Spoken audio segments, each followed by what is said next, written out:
Bien, bonsoir à tous. Nous allons commencer notre séance. Nous recevons ce soir Sabine Le Gonidec pour la présentation d'un projet nouveau.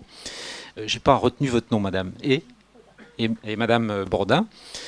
C'est un projet nouveau non seulement à Nantes, à l'échelle nantaise, mais c'est même un projet nouveau à l'échelle nationale. C'est le projet de création d'une coopérative funéraire. Un projet évidemment qui suscite beaucoup de questions puisqu'il touche à une part de l'intimité humaine, celle de la mort. La manière de quitter un proche, de l'accompagner, de l'honorer est un sujet de réflexion important pour lequel chacun, dans cette situation, cherche des réponses selon ses convictions personnelles. C'est aussi une question économique puisque les obsèques constituent un événement évidemment exceptionnel mais dont le coût peut représenter pour certains une lourde charge. Le projet de coopérative funéraire suscite donc bien des questions, puisque la mort est aussi l'objet d'une activité industrielle qui génère un chiffre d'affaires important et des emplois dans ce secteur. Cette industrie funéraire est souvent questionnée par ses utilisateurs, et le projet de coopérative vient alimenter un débat. Qu'est-ce qui différencierait une coopérative funéraire d'un service classique tel qu'on le connaît aujourd'hui? Qu'est-ce qui changerait dans les services et dans les coûts? Pourquoi une forme coopérative? Y a-t-il des exemples ailleurs dans le monde? Il semble que chez nos cousins québécois, le mode coopératif soit déjà installé. Autant de questions auxquelles on espère une réponse dans votre exposé. Sachant que vous êtes aussi la présidente de l'Association nationale pour des coopératives funéraires en France, donc vous nous direz peut-être un mot de cette association également. J'ajoute enfin que cette séance de ce soir entre dans une des missions que nous nous sommes attribuées, celle d'offrir un espace d'expression à des projets nouveaux de la société civile qui ont besoin de trouver un écho pour se faire reconnaître. Donc merci à vous, mesdames, d'être là devant nous ce soir et on vous passe la parole tout de suite.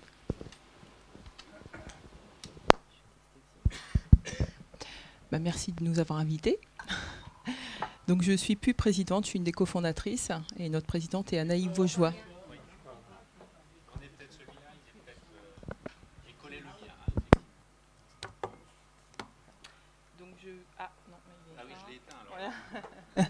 Donc voilà, il est un peu plus fort. Donc je suis plus présidente de l'association, je suis une des cofondatrices et notre présidente maintenant c'est Anaïs Vaugeois, mais on est toujours dans la route. Donc je vous remercie d'être venus ce soir. Je vais vous parler d'un sujet qui est un peu tabou dans notre société aujourd'hui, c'est quand on aborde la mort au XXIe siècle. La première chose à dire qui est indéniable, c'est que nous allons tous mourir. Je suis désolée d'être celle qui va vous l'apprendre. Il n'y aura pas d'exception non plus. La seconde chose, c'est que la mort, personne n'en parle beaucoup, comme on peut l'entendre souvent. La mort a été exclue de notre société. Et c'est nous-mêmes qui l'avons exclue. Auparavant, on naissait et on mourait à la maison. La mort était vécue était vécue aux yeux de tous et faisait partie de la vie. Aujourd'hui, la mort est sortie de la sphère de l'intime et de notre quotidien. Elle est certes mise en scène de manière un peu extraordinaire au cinéma ou à la télé, mais la mort ordinaire, celle qui nous touchera très certainement, est écartée et souvent ignorée. On n'en parle pas en famille, on n'en parle pas aux enfants, un peu comme si on avait peur de mourir rien qu'en en parlant. La mort, c'est aussi beaucoup aseptisé. Elle se déroule le plus souvent en milieu hospitalier. 80% des décès se passent en milieu hospitalier. Et pourtant, quand on pose la question aux Français, 80% souhaiteraient passer leurs derniers instants chez eux. Alors on peut s'en conforter de ces constats qui peuvent être vécus à distance, sauf quand ça nous tombe dessus. Et là, on peut se dire qu'effectivement, on n'était vraiment pas préparé. Parce que quand un décès survient, on se retrouve toujours dans une situation très exceptionnelle qui ne relève jamais de l'ordinaire et du quotidien. En moyenne, dans notre vie, on va être confronté seulement 2 fois avec les services funéraires et on ne dispose pas de l'expérience ou des connaissances nécessaires pour que la relation avec un opérateur funéraire puisse être équilibrée. D'autant plus que l'émotion qui est vécue lors d'un décès peut conduire une famille à dépasser le budget prévu, voire à s'endetter en se disant que peut-être le mort le valait bien. C'est vrai que c'est partout, c'est un secteur où plus qu'ailleurs, la conscience professionnelle des opérateurs est mise à rude épreuve. Alors ce qu'on peut aussi dire, c'est que même si on ne peut pas éviter la mort, on peut quand même y penser et préparer la fin de sa vie. On peut notamment préparer sa propre fin de vie afin surtout d'alléger les décisions qui peuvent être prises, qui seront prises au moment de notre propre mort par nos proches. Dans ces pratiques, dans l'intérêt aussi de sa rentabilité, l'industrie funéraire formate beaucoup l'organisation des obsèques, d'autant plus si aucun plan ou d'organisation a été pensé avant. Et c'est vrai que c'est un secteur qui intéresse peu de gens. C'est un secteur commercial où peu de gens s'y intéressent. Et on peut se dire qu'il peut être plus simple de payer en essuyant ses larmes sans se poser de questions. C'est peut-être plus facile, quoique, mais pas forcément la solution la plus économique. Pourtant, il existe vraiment des moyens d'économiser des sommes d'argent sur les frais d'obsèques. Pour cela, il faut sortir des chemins tracés par l'industrie funéraire, faire preuve d'un peu plus d'imagination, un peu de créativité, puis parfois un peu de bon sens. Donc c'est sur l'ensemble de ces constats que l'idée de vouloir créer une coopérative funéraire est née, de ne plus vouloir en fait juste subir une industrie et ses pratiques, mais de se rendre un peu acteur du changement, de se réapproprier cet événement que nous expérimenterons tous, directement ou indirectement. Donc pour ça, on s'est effectivement inspiré en fait d'un mouvement qui est né au Québec dans les années 40-50, qui s'est bien développé depuis, parce que dans les années 40, à cette époque au Québec, les familles vivaient un phénomène d'exploitation dans le domaine funéraire, et certaines familles étaient obligées de s'endetter pour offrir des funérailles dignes à un proche. Je vais laisser une personne qui nous accompagne depuis le début, alors là, c'est pas lui, qui est Alain Leclerc, qui est le directeur de la Fédération des coopératives funéraires, qui soutient la fédération, qui soutient aussi le projet. Je vais lancer la vidéo.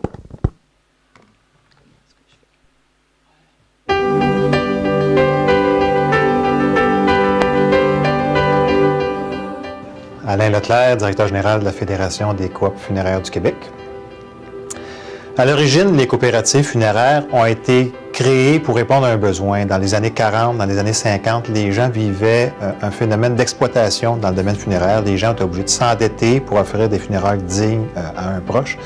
Et devant le fait que le monde connaisse mal ce secteur-là, il y a une possibilité d'exploitation qui est faite auprès des familles. Donc, les gens se sont regroupés et ont décidé de répondre à l'exploitation du chagrin qu'on vivait dans le secteur funéraire de deux façons. Première façon, on a créé des coopératives funéraires, des organismes sans but lucratif, et on pense que les gens qui utilisent les services d'une coopérative funéraire, forcément, ne vivent pas l'exploitation parce qu'ils utilisent les services d'une organisation qui leur appartient. L'autre façon, c'est que toutes les coopératives funéraires se sont engagées dans un processus d'éducation de la population. On pense que si les gens parlent de la mort, si les gens sont éduqués autour du phénomène de la mort et du deuil, ces gens-là vont être outillés. Qu'ils utilisent les services d'une coopérative funéraire ou d'une entreprise privée, les gens vont avoir le bagage nécessaire pour être capables d'identifier leurs réels besoins et ne pas se faire exploiter par l'entreprise privée des services funéraires. L'éducation prend plusieurs formes. Nous avons de la publication de différentes revues qui sont disponibles à la population. Il y a beaucoup de guides aussi qu'on a développés, qu'on rend disponibles à nos membres, à la population. Il y a des conférences qui sont organisées dans les différentes coopératives. Il y a des portes ouvertes, il y a des colloques, il y a le site web qui est à la disposition des gens. On veut que dans le secteur funéraire, à travers les coopératives, il y ait la plus grande transparence possible, parce que malheureusement, les services funéraires vont être utilisés par chacun de nous un jour ou l'autre et vont constituer une dépense importante dans notre vie durant. Donc, on veut être assuré que par l'entremise des coopératives funéraires, le secteur funéraire dans son ensemble va vivre un assainissement pertinent et profitable pour l'ensemble de la population.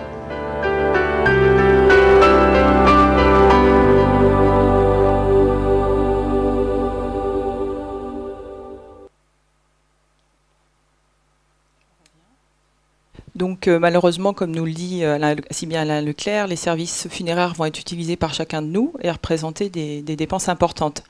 L'idée générale, c'est que la présence d'organismes sans but lucratif, comme les coopératives funéraires, puisse permettre d'assainir les pratiques des services funéraires d'une manière générale, afin que tout cela soit profitable à l'ensemble de la population. C'est ce qui s'est passé au Québec avec le développement des coopératives.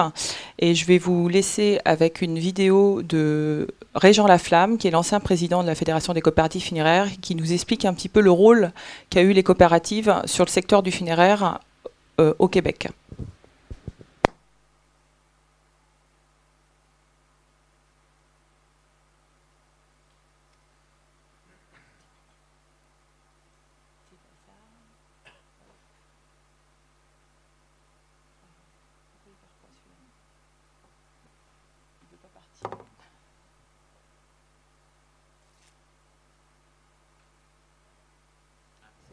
Le rôle des coopératives funéraires au Québec dans le contrôle des funérailles est vraiment un phénomène important à mentionner. En plus d'avoir des coûts qui, dans l'ensemble, sont beaucoup moins élevés que les autres types d'entreprises funéraires, la seule présence des coopératives funéraires au Québec a fait passer l'ensemble du prix des funérailles d'un niveau qui, dans les années 50 et 60, était le plus élevé dans l'ensemble des provinces canadiennes, à une situation où maintenant le Québec est la province où le coût des funérailles en moyenne est le moins élevé. Donc, nous avons donc eu une influence vraiment significative pour faire baisser le prix des funérailles. Et ça devrait se poursuivre dans les années à venir. Donc, on a un rôle important de maintenir et de faire baisser les prix des funérailles, en plus d'avoir un coût de funérailles dans nos coopératives même, qui, dans l'ensemble, est beaucoup moins élevé que dans les autres types d'entreprises à capital action. Donc, nous sommes vraiment fiers de ce rôle-là qu'on joue, qu'on va jouer et qu'on continuera de jouer là, dans les années futures comme coopérative funéraire au Québec.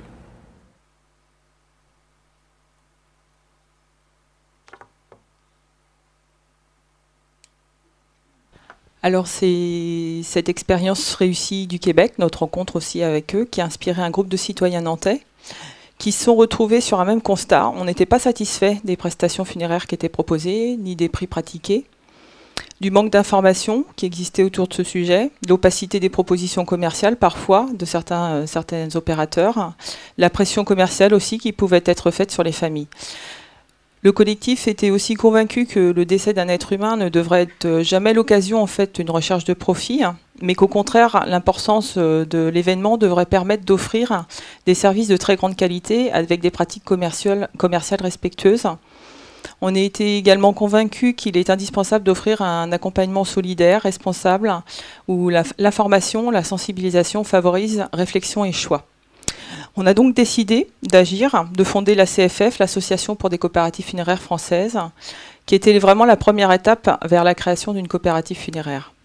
Parce qu'on est convaincu qu'on peut inventer une entreprise de services funéraires qui reflète nos idéaux en matière de funérailles. Donc l'association porte aujourd'hui le projet de créer à Nantes la première coopérative funéraire française, qui serait un nouveau modèle pour préorganiser ses propres obsèques ou bien pour organiser les obsèques d'un proche. Alors les différentes questions qu'on peut se poser, c'est quelles seront les missions de cette coopérative, quelles sont les prestations qui y seront développées, et qu'est-ce qui caractérise une coopérative funéraire. Donc sa mission, elle est double. On nous l'a exposé, Alain nous l'a bien exposé, et puis Régent également. Alors ça va être dans un premier temps promouvoir une gestion désintéressée, justement notamment par son statut, le choix de son statut juridique, sous forme de société coopérative d'intérêt collectif. Au travers de sa forme juridique, ça va être de rejeter toute idée en fait, de financiariser le secteur funéraire. Alors une coopérative funéraire, c'est une entreprise de services funéraires à but non lucratif, propriété de ses membres, coopérateurs, et gouvernée par eux et pour eux. Les coopérateurs, ce seront notamment les salariés, comme dans une SCOP. Ce seront également les usagers, comme dans une coopérative de consommateurs, mais également tout citoyen qui souhaite s'engager dans une action d'utilité sociale, comme par exemple, aujourd'hui, on a des mouvements des cigales qui nous soutiennent. Donc les cigales sont des citoyens qui épargnent et qui mettent cette épargne au service de projets d'utilité sociale ou bien de l'ESS notamment, pour leur permettre de voir le jour. D'ailleurs, je crois qu'ils seront là le 2 mai, ici à 18h, oui, c'est ça. Donc les coopérateurs d'une coopérative funéraire, ça peut être également des associations, des entreprises. On a notamment la Maison des Adieux qui est représentée aujourd'hui et qui nous soutient depuis le début. On peut aussi citer la SCOP Titi Floris, qui est un partenaire de première date, qui est une coopérative de transport pour les personnes à mobilité réduite et d'aide à la personne. Donc une coopérative funéraire, c'est une entreprise de services funéraires où les familles peuvent faire des choix éclairés et notamment payer uniquement pour les services qu'elles désirent, sans pression de vente. C'est une entreprise où les tarifs servent surtout à couvrir les frais de fonctionnement et de financer son développement et sa pérennité.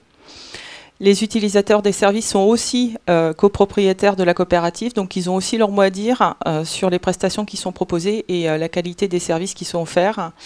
C'est une entreprise qui se doit d'être rentable, autonome financièrement, qui met le capital au service de l'homme et pas l'inverse. La seconde mission que sont données le mouvement des coopératives funéraires, comme l'a dit Alain Leclerc, c'est de mener une mission de sensibilisation et d'information, d'accompagnement et de solidarité, notamment par l'organisation d'actions de communication, conférences, ateliers, débats. Enfin, là, il y a plein de moyens de le faire. Pour former, éduquer le public, pour sensibiliser notamment aux surcharges émotives et matérielles qui entourent les mœurs funéraires et la fin de vie, pour tenter de faire apprivoiser l'avenue de la mort imminente ou bien éventuelle d'un proche et faire prendre conscience qu'il existe réellement un coût humain à vouloir l'occulter. C'est aussi amener d'une manière générale la population à réfléchir sur les pratiques funéraires et en informer ses proches. C'est de vouloir promouvoir des valeurs de partage, d'entraide, de solidarité, collaborer avec des organisations locales, œuvrant directement ou indirectement avec tout ce qui touche à la fin de vie, la mort, au deuil, et également contribuer à la mise en place de programmes de solidarité du fait de son activité. Les prestations qui seront développées au sein de la coopérative, ça va être beaucoup de conseils, de rechercher des solutions optimales sur toutes les questions qui peuvent être soulevées par sa propre mort ou celle d'un proche, mais aussi toutes les questions qui sont soulevées par la fin de vie d'une manière générale. Donc c'est vraiment de faire du sur-mesure. C'est de vendre, comme dans toutes les agences funéraires, des prestations d'organisation d'obsèques, de financement, de pré-organisation d'obsèques, de transport, soins aux défunts, coordination, organisation des cérémonies avec les proches, fourniture de cercueils et accessoires, mise en concurrence pour la réalisation de travaux de marbrerie et accompagnement aux formalités administratives qui sont liées à un décès. L'idée, c'est vraiment d'offrir la possibilité de choisir également des alternatives économiquement plus intéressantes et ou plus soucieuses de l'impact environnemental pour permettre aux familles de sortir des propositions formatées des opérateurs. Il y aura certainement un choix de cercueil un peu plus restreint que ce qu'on peut retrouver ailleurs, mais l'idée, c'est vraiment de proposer des cercueils qui garantissent la dignité à un prix raisonnable pour toutes les familles, dans une logique d'éviter des surenchères commerciales. Notre exemple, ça va être, pourquoi pas, de travailler demain des partenariats locaux pour développer des cercueils qui seraient fabriqués par des entreprises d'insertion, ou bien proposer des alternatives, par exemple, à la marbrerie traditionnelle, comme la marbrerie d'occasion, ou bien des tombes végétalisées. L'idée, c'est vraiment d'offrir le choix pour que les choix soient réalisés de manière éclairée, sans pression commerciale. C'est également, au-delà des prestations d'organisation d'obsèques, de proposer des rites personnalisés, d'accompagner les familles en lien avec toutes les croyances pour l'organisation de veillées funéraires, de construire, animer, rendre des hommages aux défunts, d'accompagner aussi au deuil.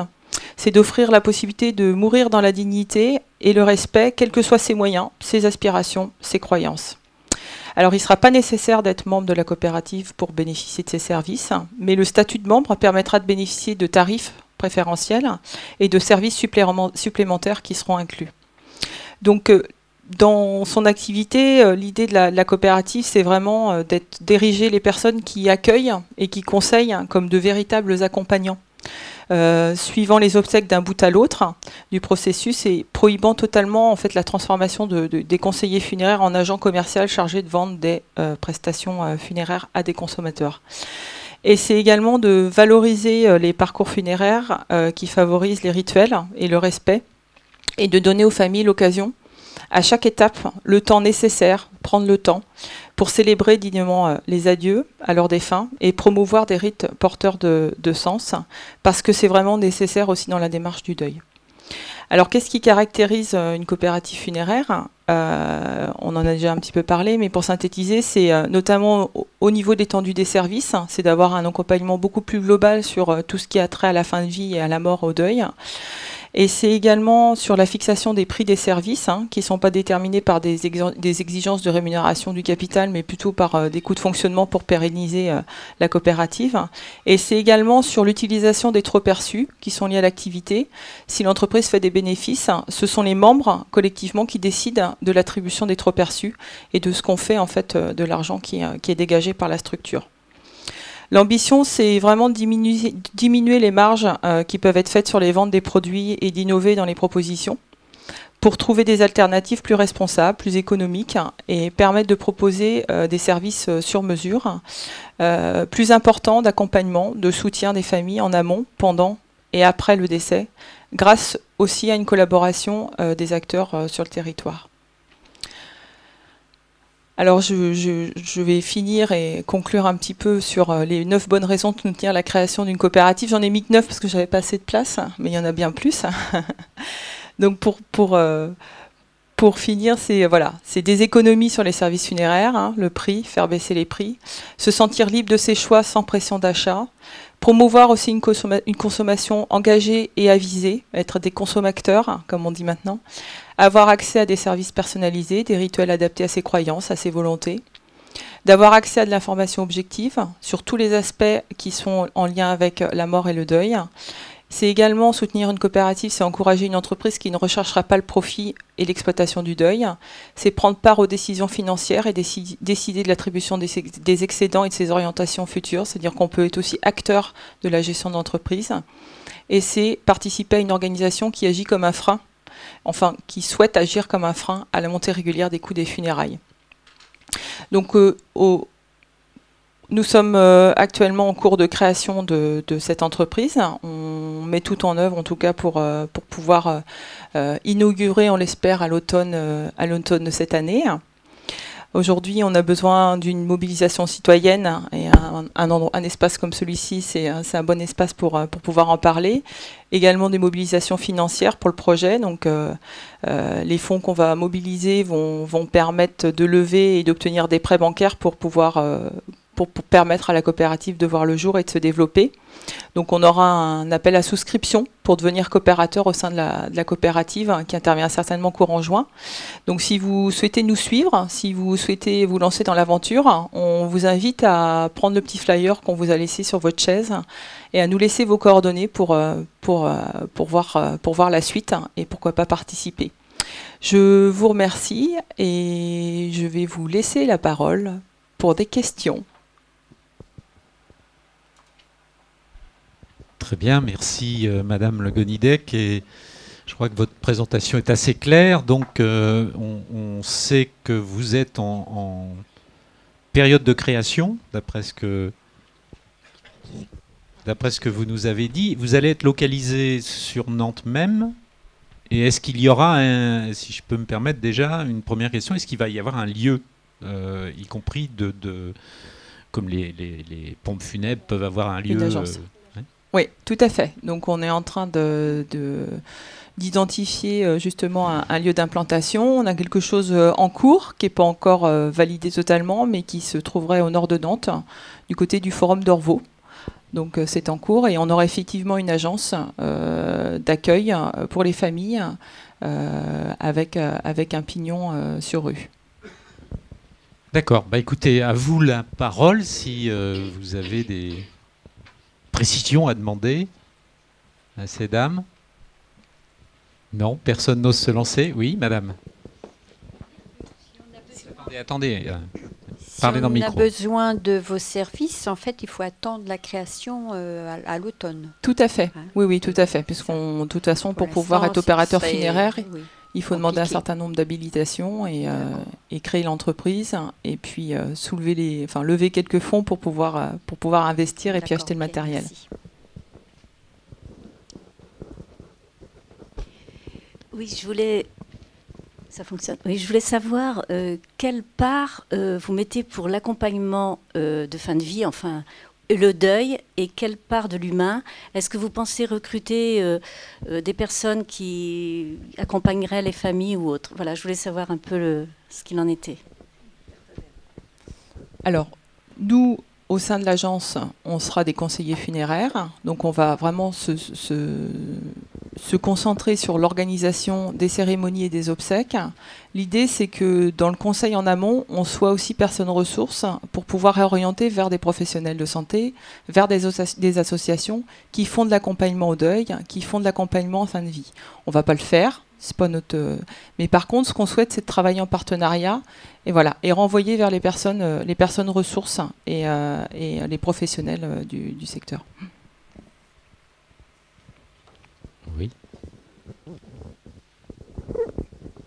Oui, je voudrais savoir en ce qui concerne l'aspect humain, le personnel en fait de votre coopérative.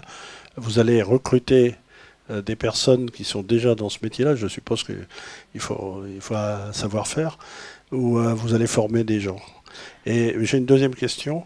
Est-ce que vous envisagez d'avoir un lieu de cérémonie laïque, puisqu'on sait qu'en dehors, je crois à Nantes, en dehors de la salle du cimetière Parc, et en dehors des églises, il n'y a rien pour quelqu'un qui veut faire un enterrement laïque. Alors sur votre première question, donc on est 3 porteurs de projet aujourd'hui qui représentons un petit peu le projet, mais on est les représentants d'un collectif plus important. On est 3 personnes qui sont futurs salariés aussi de la coopérative. Donc on a Brigitte Brodin qui est là, qui est conseillère funéraire, moi-même et Sophie Dronet qui est maîtresse de cérémonie indépendante et conseillère funéraire. Et l'idée, c'est que ce soit ces personnes-là qui se retrouvent autour de ce projet, qui soient les premières salariés du projet. Et à terme, effectivement, ça va être, si on se développe, et on l'espère, d'avoir à recruter des conseillers funéraires et de les former à notre philosophie, on va dire. À ce titre-là, on a pour projet notamment d'organiser, en collaboration avec la Fédération des coopératives funéraires, et de profiter d'un dispositif de formation qui s'appelle la Symphonie, qu'ils ont créé à l'intention des conseillers funéraires pour pouvoir permettre de développer des rituels, notamment laïques, et d'accompagner les familles à la composition et la création de rituels ayant du sens. C'est un processus de formation qu'ils ont développé il y a quelques années avec des sociologues, des ethnologues, et qui permet de co-construire en fait des cérémonies sur mesure. Donc on a pour projet de les faire venir pour nous former et former aussi un certain nombre de personnes, de nos partenaires, à ce dispositif. Pour votre deuxième question, dans un premier temps, pour limiter les charges d'investissement de départ, on n'aura pas de lieu. Par contre, il en existe sur Nantes pour pouvoir célébrer. D'ailleurs, la Maison des Adieux, depuis plusieurs années, s'est battue pour que la ville de Nantes et l'agglomération nantaise mettent à disposition des familles qui le souhaitent des salles pour organiser des cérémonies civiles et laïques avec cercueil. Donc il y a une liste qui est disponible, mais Sophie Dronet, qui est maîtresse de cérémonie et qui officie dans ce cadre-là, les connaît bien. Et être bien au courant de celles qui sont disponibles. Donc si vous avez des informations, des questions personnelles, là, pour le coup on a de l'info. Et nous, dans un second temps, l'idée c'est de développer, si on se développe suffisamment, qu'on a les moyens, de créer un centre funéraire avec une salle effectivement qui pourrait être mise à disposition des familles pour organiser des cérémonies laïques en notre sein. Ça, ce sera l'étape 2. Oui, justement, c'est la question que je voulais vous poser sur les questions du rituel. Vous avez insisté sur le côté laïque. Est-ce que c'est un lieu neutre, mais quelqu'un qui a une croyance, je prends par exemple un protestant ou un catholique, et qui croit à cela, est-ce que vous autoriserez un prêtre dans ce lieu laïque pour officier selon sa croyance? Tout à fait. L'idée, c'est que c'est laïque au sens ouvert à tous. C'est-à-dire que c'est vraiment omniculte, omnicroyance, et qu'il soit vraiment ouvert à toutes les croyances ou à ceux qui n'en ont pas aussi. Donc c'est vraiment laïque dans le sens citoyen, vraiment un espace citoyen et neutre, ouvert à tous. Ouais.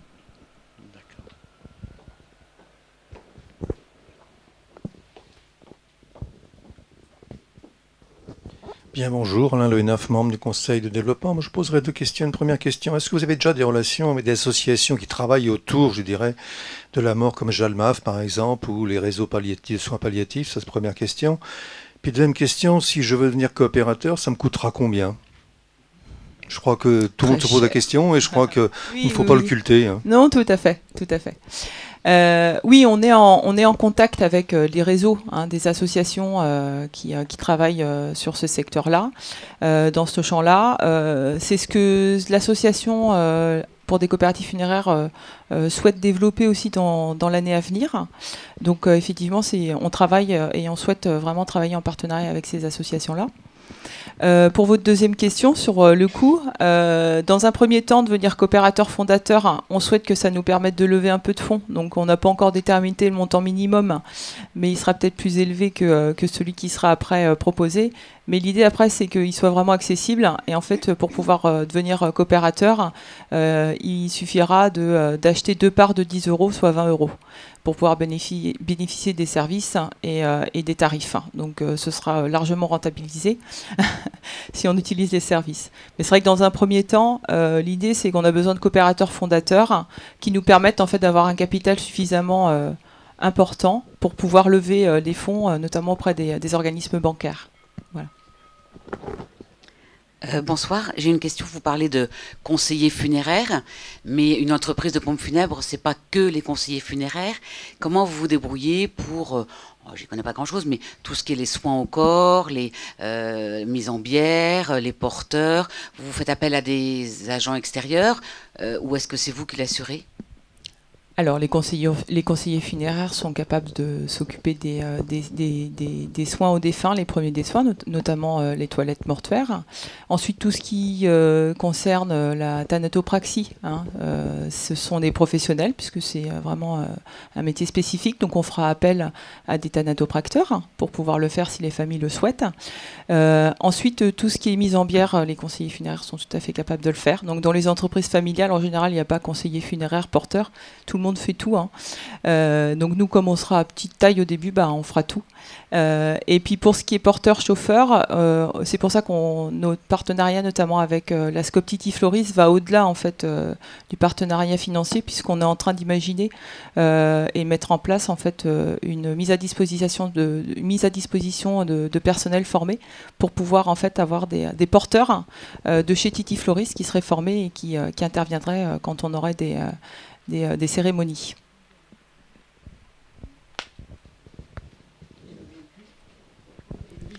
Il sera nous. On aura notre véhicule pour faire le transport avant mise en bière et après mise en bière. Alors en attendant peut-être que quelqu'un d'autre lève la main, moi j'ai une question sur, puisqu'on a parlé, on a évoqué le constat qu'on est sur un marché aujourd'hui, avec les excès qu'on a déjà un peu soulevé, mais comment votre arrivée est vécue justement par les sociétés de pompes funèbres privées sur ce marché aujourd'hui? Je pense que c'est à eux qu'il faudrait le demander, j'en sais rien, ils sont pas venus m'en parler. Vous n'avez pas eu connaissance de leur réaction pour le moment? Non, ce qu'on peut dire, c'est que quand les coopératives funéraires se développent sur un marché, notamment quand elles ont commencé à se développer au Québec, elles n'étaient pas particulièrement bien accueillies. Donc j'espère que nos concurrents, entre guillemets, nous prendront comme un nouveau challenge, plus qu'autre chose. D'accord. Y a-t-il d'autres demandes de précision?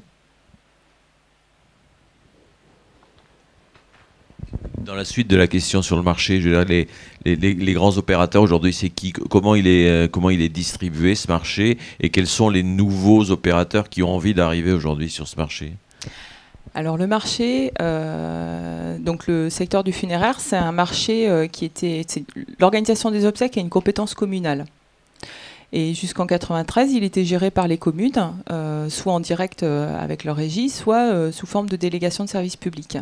Et il y avait un monopole sur l'ensemble des DSP de France qui était géré par le groupe OGF, donc plus connu sous l'enseigne des pompes funèbres générales.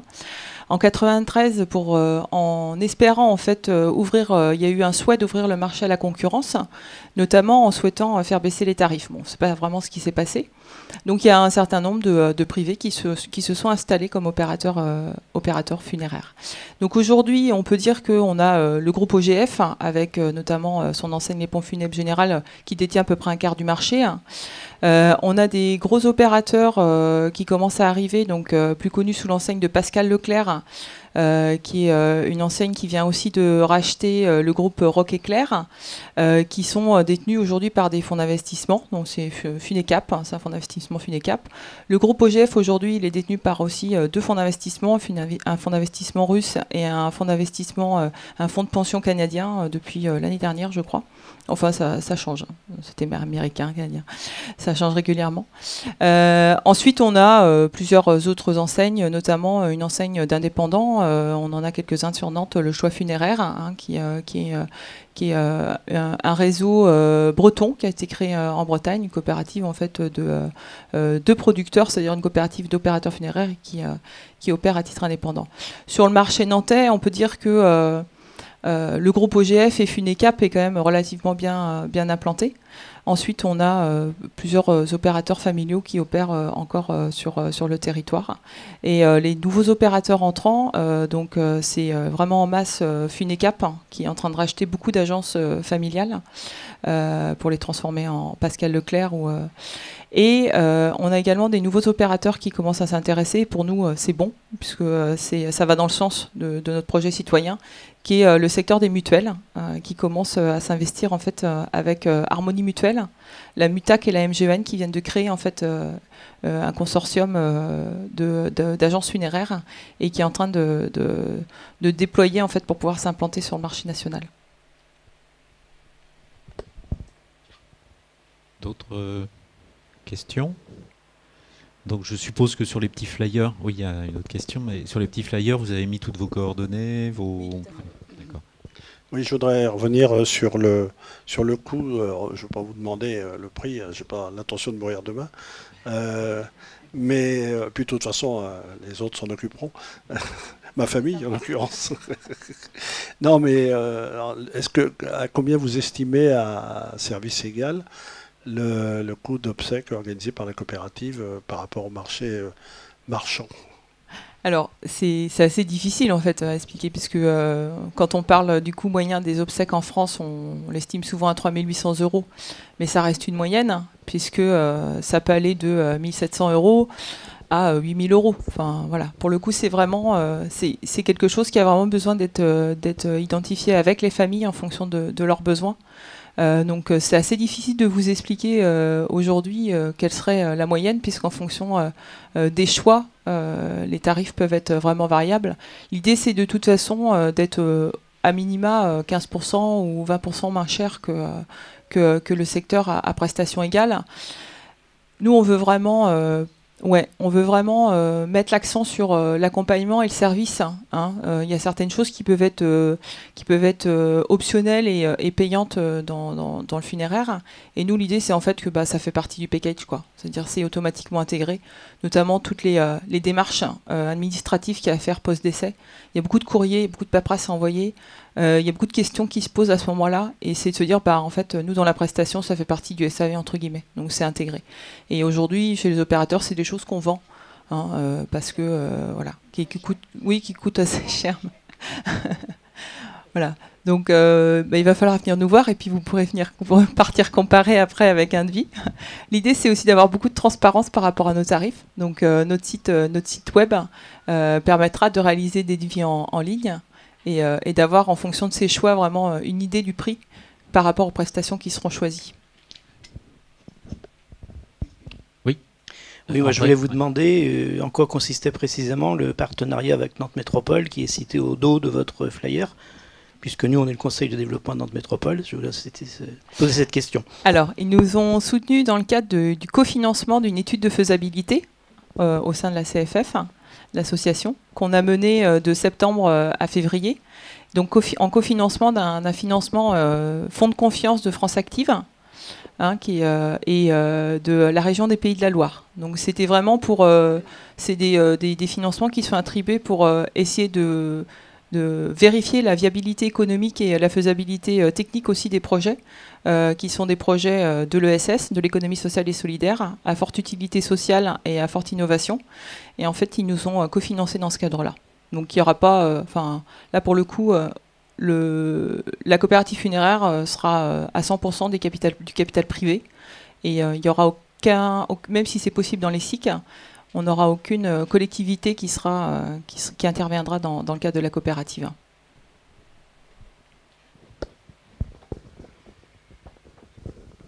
Oui, sur quel périmètre vous pensez vous développer là, donc sur la métropole ou un petit peu plus large? Alors première question. Deuxième question, donc je suppose que vous avez des volontés de vous étendre sur le territoire français, donc c'est sous forme de franchise ou sous quelle approche vous pensez le faire? Alors la première question, c'est on va déjà s'implanter sur Nantes Métropole. Voilà, pour l'instant c'est notre visibilité. Après c'est vrai que derrière l'association, il y a aussi un projet d'accompagner des collectifs ou des territoires qui seraient intéressés par le modèle pour leur faire profiter de notre parcours du combattant et de notre expérience, comme le fait la Fédération du Québec, la Fédération des coopératives funéraires du Québec avec nous, et partager un peu l'ingénierie qu'on a pu développer pour pouvoir, on l'espère, essaimer le projet. C'est aussi à ce titre-là qu'on a été financé par France Active, parce qu'il y a un fort potentiel d'essaimage en fait, du projet sur le territoire. Donc on espère qu'on va faire des envieux et qu'on va avoir accompagné beaucoup de projets. Alors, sous quelle forme, on n'en est pas encore là. Oui, je voudrais avoir une précision sur ce que vous entendez par conseiller funéraire. Parce que d'après ce que vous dites, à un moment, je vois une ambiguïté qu'il peut être un employé qui conduirait un camion, un véhicule. Est-ce que c'est ça? C'est ça la définition? C'est-à-dire qu'il peut avoir un rôle de réflexion et un rôle d'employé de la coopérative. Alors, un conseiller funéraire, il est forcément salarié de la coopérative. Oui. Et il a effectivement, s'il en a besoin, possibilité de conduire un camion, puisque dans toutes les agences funéraires, dans pas mal d'agences funéraires, certains conseillers, notamment quand on fait, aide-moi, Non, oui, voilà, par exemple, quand on a une réquisition le week-end ou la nuit et qu'on est de garde ce week-end-là, qu'on soit conseiller funéraire ou porteur, on y va. On va chercher, en fait, on peut aller chercher des défunts avec le camion. Donc, un conseiller funéraire, c'est quelqu'un qui est formé pour conseiller, pour organiser, mais qui aussi peut être opérationnel et s'occuper des défunts en direct. Oui. Vous ne croyez pas qu'il y a une ambiguïté, là, pour le mot, pour la fonction du conseiller funéraire? Oui, c'est le titre. Mais après, dans la pratique, quand on est dans une petite agence familiale et qu'on n'est que deux à travailler, on fait tout. Hein. On accueille les familles, on organise et puis on s'occupe des défunts. Est-ce qu'il y a encore... Oui, il y a une question dans le fond.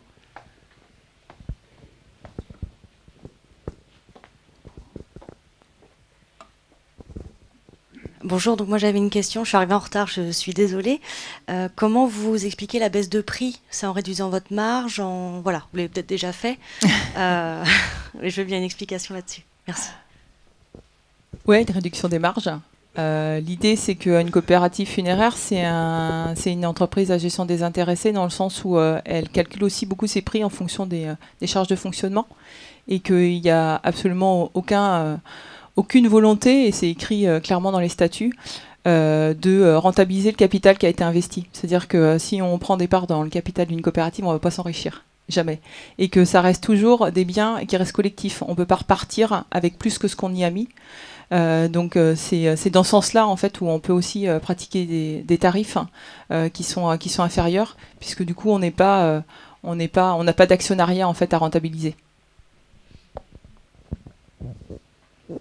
Oui, question. Pour prendre le micro, ouais. Donc il y a quelqu'un déjà. Je voulais savoir comment vous arriverez à vous positionner vis-à-vis des familles, puisque vous êtes quand même sur des prestations qui sont assez proches des entreprises privées. Comment vous allez capter cette clientèle? Oui, puisqu'on organise des funérailles comme les opérateurs. Les capter, c'est d'expliquer un peu notre différence. De se dire qu'on peut aussi faire le choix d'une structure qui, du fait justement de son statut juridique, ne va pas rentrer dans des démarches commerciales abusives. Et voilà, enfin, pour le coup, après, on a d'autres stratégies de communication que je ne vais pas développer ici. Notamment, on travaille beaucoup avec les réseaux et avec les gens qui sont un peu militants et engagés et qui ont envie d'une consommation un peu différente. Oui, question. Oui, moi je voulais savoir quel était le minimum de parts qui vous était nécessaire pour commencer votre activité. Est-ce que vous pouvez commencer dès maintenant ou est-ce qu'il vous faut un minimum de parts déjà acquises? Le capital minimum qu'il nous faut pour partir. Dans nos prévisionnels, le capital minimum qu'on a indiqué, ce serait d'avoir 30 000 euros. Alors on en a... Enfin non, j'ai dit n'importe quoi. C'est 80 000 euros. Donc on en a déjà 30 000 qui sont assurés. Et puis voilà, on en a d'autres qui sont en cours. On y travaille justement aujourd'hui. On est en relation notamment avec, pour des fonds d'investissement de la Maïf, qui sont des fonds d'investissement qui investissent dans les projets d'utilité sociale à gouvernance partagée, donc des projets de l'ESS principalement, et qui nous ont déjà donné leur accord pour pouvoir intervenir financièrement pour soutenir notre projet. Donc voilà, c'est ce qu'on travaille aujourd'hui. Et Cigale, comment vont-ils intervenir alors les Cigales, ils interviennent au titre du capital. C'est aussi un moyen de faire un effet levier, notamment pour lever d'autres fonds. Jean-Louis est là. Combien de cigales pour la coopérative funéraire? 3 ou 4, on espère. Il devrait déjà y avoir 40 citoyens qui, à travers 3 ou 4 cigales, vont s'engager dans le projet. Et le 2 mai, vous revenez, on vous dira tout sur les cigales. D'accord. Y a-t-il encore... Oui. Est-ce qu'on peut dire le marché du low cost? Non, pas du tout. L'idée, c'est pas de faire du low cost, c'est de faire du sur-mesure et de l'accessible à tous. On va calculer nos prix pour pouvoir pérenniser l'entreprise, pour pouvoir la développer, lui permettre de former ses salariés et développer des activités de sensibilisation. Mais l'idée, c'est pas de faire du bas coût. L'idée, c'est de proposer des alternatives en termes de propositions, d'organisation, de produits.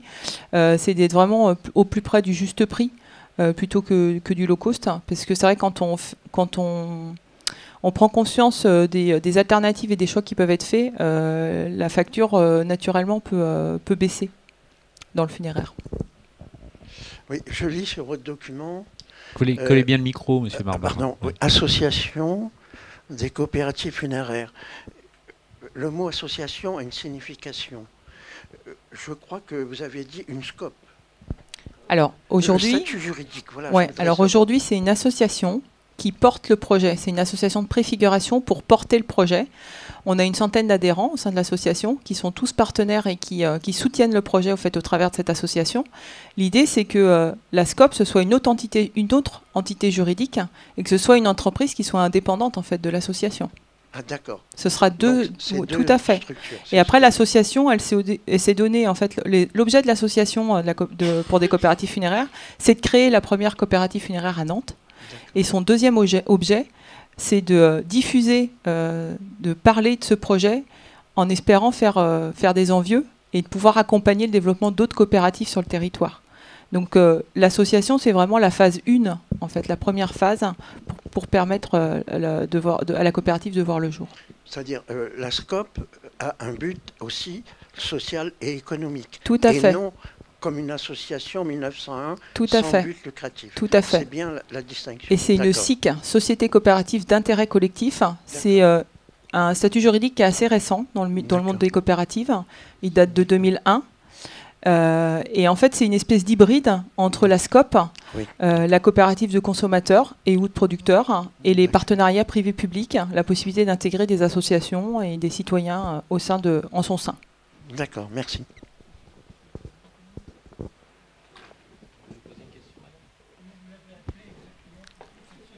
Société coopérative d'intérêt collectif. SCIC. Est-ce qu'il y a encore, oui, une question dans le fond?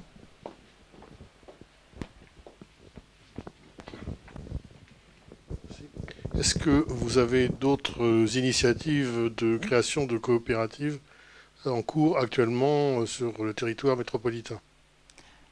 Êtes-vous en relation avec elles? De quelle sorte? Comme celle que vous envisagez de créer. La coopérative funéraire? Oui. Sur la métropole, non. À l'échelle nationale, à ma connaissance, non plus. Ah, d'accord. Ce serait la première, en fait, sous cette forme. Il existe aujourd'hui des sociétés coopératives d'intérêt collectif funéraires, mais qui sont catholiques. On en a une à Marseille, je crois qu'il y en a une sur Paris, sur Nice.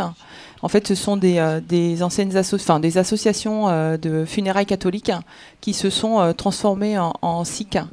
Nous, sur une coopérative funéraire à caractère laïque, c'est-à-dire ouverte à tous les cultes, ce serait la première. Est-ce qu'il y a encore d'autres questions? Oui, une. Oui, je reviens sur la question économique. Vous avez beaucoup parlé du Québec, comment ça se passait là-bas. Comment ça se passe un peu en Europe, ailleurs? Et ça prolonge aussi un peu la question sur le low cost. Est-ce que finalement le low cost ne va pas finalement arriver quand même de manière ou d'une autre du fait de la concurrence entre différentes formules? On avait entendu parler il y a quelque temps en Allemagne d'obsèques publicitaires, enfin où on faisait des obsèques à très bas coût pour 300 €, pour 400 €. Il y avait des boîtes qui s'étaient positionnées là-dessus. Ils étaient positionnés aussi sur le mariage et ça cartonne pas encore énormément. Donc je pense qu'on a encore un peu le temps. Ouais. Ils boivent trop. En Europe, les coopératives funéraires sont très développées en Angleterre. Elles représentent aujourd'hui 38% des parts du marché britannique. Elles sont rattachées à un mouvement coopératif beaucoup plus général, en fait, avec toutes les coopératives d'alimentation, des assurances, des mutuelles, enfin voilà. Au Québec, depuis qu'elles sont développées, il y a un vrai impact en fait au niveau du prix et du marché. Il y a une étude qui avait été faite en 2007 par le ministère de l'économie canadien sur l'impact de la présence des coopératives funéraires au Québec. Et il avait été calculé que du fait même de la présence des coopératives funéraires au Québec, les Québécois payaient leurs obsèques, je crois que c'est entre 12 et 17% moins cher que les Canadiens, d'une manière générale. Et les coopérateurs québécois, qui étaient membres des coopératives funéraires du Québec, payaient leurs obsèques 30% moins cher que la moyenne canadienne. Donc une économie assez énorme. Et l'intérêt d'une coopérative funéraire, c'est que quand il y a des bénéfices, déjà dans une SIC, il y a plus de 50% des bénéfices qui sont réinvestis au sein de l'outil de travail pour le développer, pour le pérenniser. Et les coopératives funéraires du Québec sont basées sur ce même principe, où beaucoup d'argent est réinvesti en fait dans la recherche et développement, entre guillemets, on peut le dire, sur les rituels, sur la formation, sur les infrastructures. Ce qui fait que, d'une manière générale, ils sont arrivés, avec leur développement, à faire baisser les coûts pour les Québécois et à augmenter en fait la qualité des prestations et des infrastructures qui étaient proposées chez les opérateurs. Donc en fait, ils ont plutôt élevé le niveau par le haut en baissant les coûts. Donc c'est ce qu'on attend, nous. En Europe, donc il y a l'Angleterre, il y a la Suède, mais ce n'est pas un modèle qui est très très développé dans les autres pays européens. Après, c'est un modèle qui est développé aux États-Unis aussi, en Amérique du Sud, et puis dans d'autres pays du monde. Mais l'idée, c'est vraiment pas d'être sur le low cost, c'est d'être sur le juste prix et de réinvestir l'argent qui est généré par l'activité dans d'autres actions de solidarité, de sensibilisation, de développer les prestations pour être toujours plus proche en fait des attentes en fait des familles et des changements sociétaux qu'on voit notamment autour des rituels.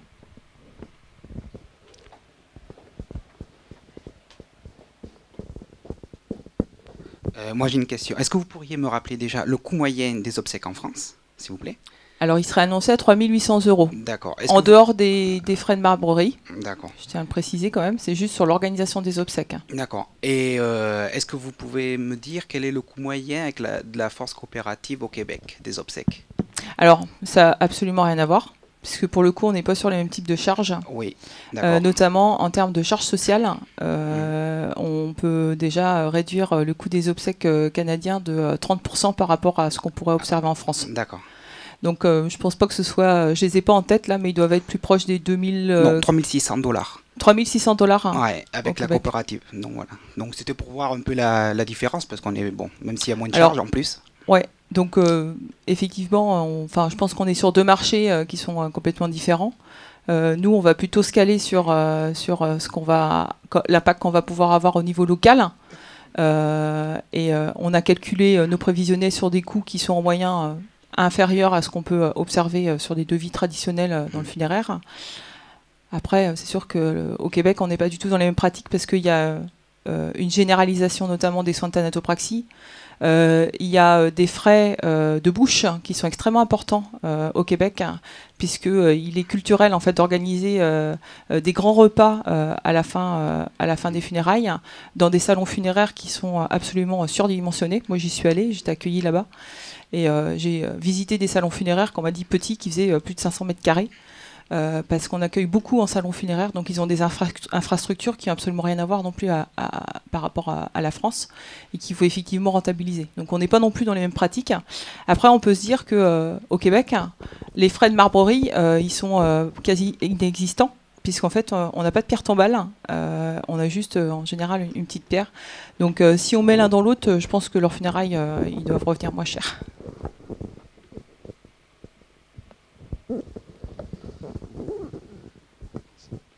Oui, il y a une chose que j'ai du mal à concrétiser, c'est la nature même d'une coopérative. Il faut des membres coopérateurs. Et par nature, celui qui va adhérer à la coopérative, c'est que un jeune, j'imagine mal un jeune envisager sa mort, peut-être, donc des gens plus âgés, donc par nature, ils vont disparaître, les coopérateurs. Alors il va en revenir d'autres, il faut qu'il en revienne d'autres. Comme dans plein d'associations.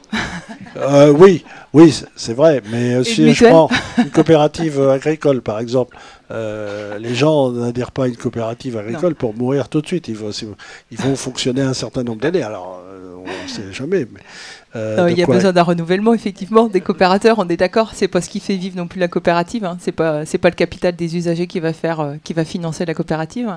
Par contre, on peut aussi se poser la question. Nous, c'est vrai, par rapport aux interventions qu'on a pu faire, on a des personnes qui se posent la question, notamment pour leurs parents. Et qui se disent en fait de me renseigner, parce que je sais que c'est moi qui aurai organisé les obsèques de mes parents.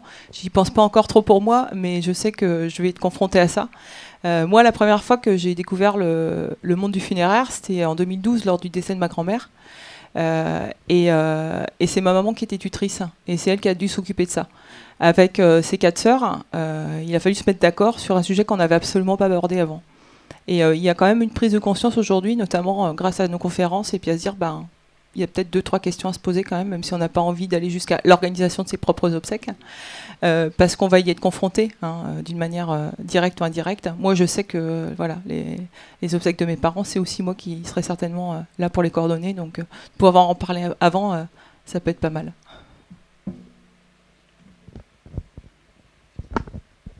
J'en prends une, je vais l'air d'être...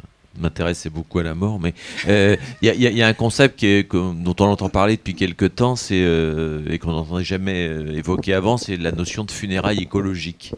On parle d'humusation, on parle de cercueil en carton biodégradable ou de dissolution dans l'azote liquide pour éviter l'incinération. Enfin, il y a des tas de techniques nouvelles là-dessus. Enfin, l'idée de la mort écologique est assez nouvelle. Comment vous êtes positionné, vous, sur ces questions-là aujourd'hui ? Alors, en France, il y a aussi une réglementation. Donc, il y a un certain nombre de choses qu'on ne peut pas faire, notamment l'humusation, Humusation. L'humusation, voilà, c'est ça. L'azote liquide non plus. Enfin, pour le coup, on est quand même contraint par un certain nombre de choses. Par contre, quand on avait fait une conférence qui s'appelait « Je veux des funérailles écologiques », quand on commence à se poser la question des funérailles écologiques, en fin de compte, on aborde plein de sujets. Et on se retrouve avec un public qui est très curieux sur je croyais que c'était obligatoire d'avoir un caveau, par exemple. L'inhumation pleine terre, c'est tout à fait possible, et on a une expérience en France, le seul cimetière naturel de France, qui est géré par la ville de Niort, qui a été inauguré en 2014 à Souchet, Donc c'est une petite commune qui fait partie de l'agglomération niortaise, où ils sont rentrés dans cette démarche, où en fait pour pouvoir se faire enterrer ou bien disperser les cendres dans ce cimetière, on doit signer une charte. Qui déjà rien que la charte, ça sensibilise par rapport à l'impact environnemental et des funérailles écologiques, notamment pas de caveau, pas de pierre tombale, parce que la majorité enfin plus la majorité, même presque 80% des pierres tombales sont importées de Chine ou d'Inde, et avec une durée de vie qui est quand même beaucoup plus courte que la vie réelle en fait du granit. Pas de soins de thanatopraxie. Parce que la thanatopraxie, dans un corps qu'on va inhumer, c'est du formol, hein, c'est des matières formaldéhydiques qui vont être mises dans le corps et qui vont du coup se retrouver dans le sol. C'est favoriser, plutôt des tombes végétalisées.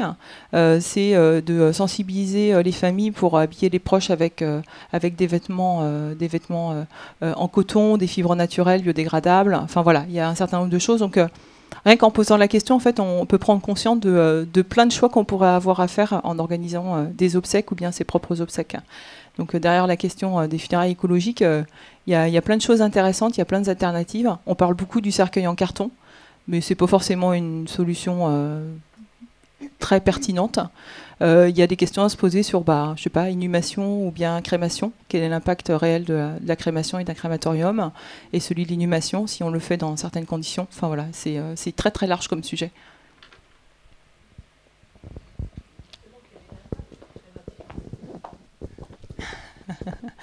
Ils n'ont pas le même impact. On va peut-être laisser monsieur qui avait le micro et puis on en reparlera. Je voulais simplement préciser que l'exemple du cimetière de Souchet est peut-être très bien, mais il ne faut pas oublier que l'inhumation en pleine terre, c'est quelque chose qui se pratique partout. Effectivement, on n'a pas besoin d'avoir un caveau, c'est pas obligatoire, c'est un coût supplémentaire. Tout à fait. Mais dans tous les cimetières de France, et principalement dans les cimetières urbains, on est obligé de faire du vide pour trouver de la place. Enfin, je dis ça de manière un peu triviale, mais on doit procéder à l'exhumation des corps au bout d'un certain temps. Donc, l'aspect écologique que vous soulevez de Souchet, c'est peut-être très bien. Je ne sais pas quelle est la taille de ce cimetière-là, mais au bout d'un certain temps, il faut malheureusement ôter le corps de la terre, ou ce qu'il en reste, pour être mis à l'ossuaire.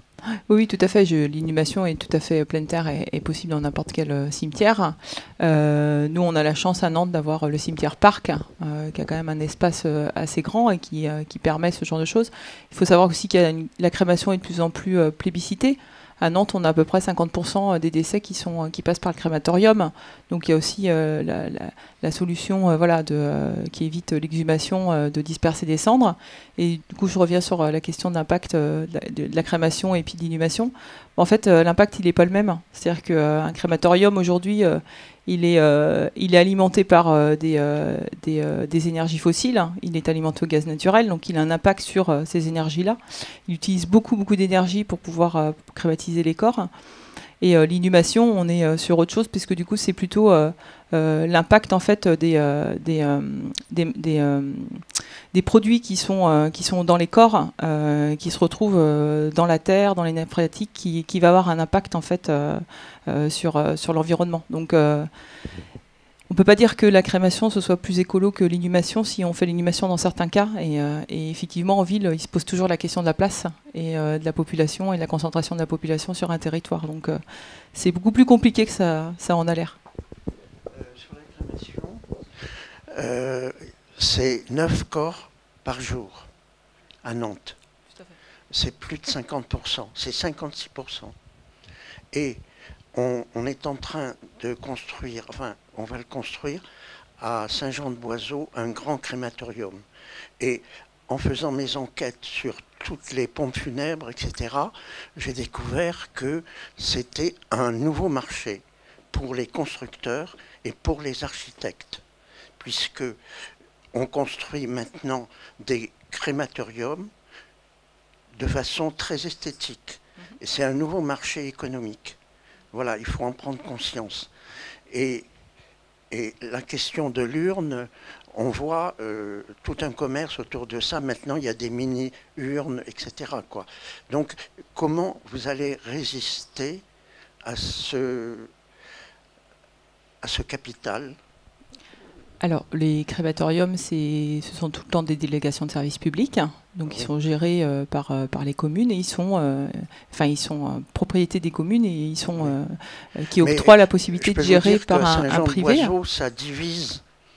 Ça divise les habitants. Oui, tout à fait, je sais. Ça c'est d'autres débats pour le coup.